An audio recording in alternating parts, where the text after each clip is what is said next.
একজন গরিব কৃষকের কাছে অনেকগুলো মুরগি আর অনেকগুলো টিয়া পাখি থাকত।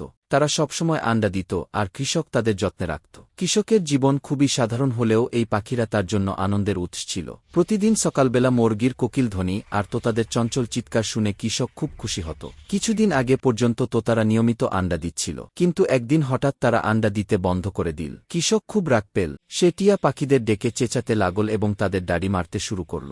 ভয় পেয়ে টিয়েরা কাঁদতে কাঁদতে আশেপাশের গাছপালায় উড়ে গেল। টিয়াদের মধ্যে এক টিয়া বিশেষভাবে দুঃখ পেয়েছিল। সে চরম ক্লান্ত এবং কষ্টে চক্র খেয়ে গাছের ডালে পড়ে গেল। ঠিক তখনই এক দয়ালু মুরগি সেখানে এসে পৌঁছল। মুরগি টিয়ার পাশে বসে তার কথা শুনল। টিয়া মুরগির কাছে সবকিছু বলল, কিভাবে কৃষক তাদের মারধর করেছে এবং আন্ডা দেওয়া বন্ধ করার জন্য তাকে শাস্তি দিয়েছে।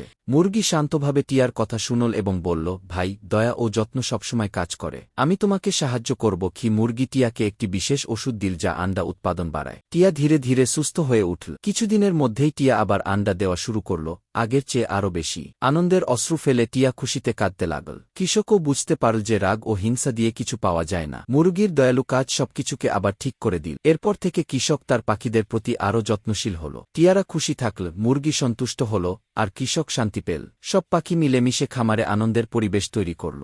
শিক্ষা: প্রাণীর প্রতি ভালোবাসা এবং যত্ন দেখালে তারা আমাদের বিশ্বাস ও সুখ ফিরিয়ে দেয়। গল্পটি যদি ভালো লাগে অবশ্যই লাইক, কমেন্ট, সাবস্ক্রাইব করতে ভুলবেন না।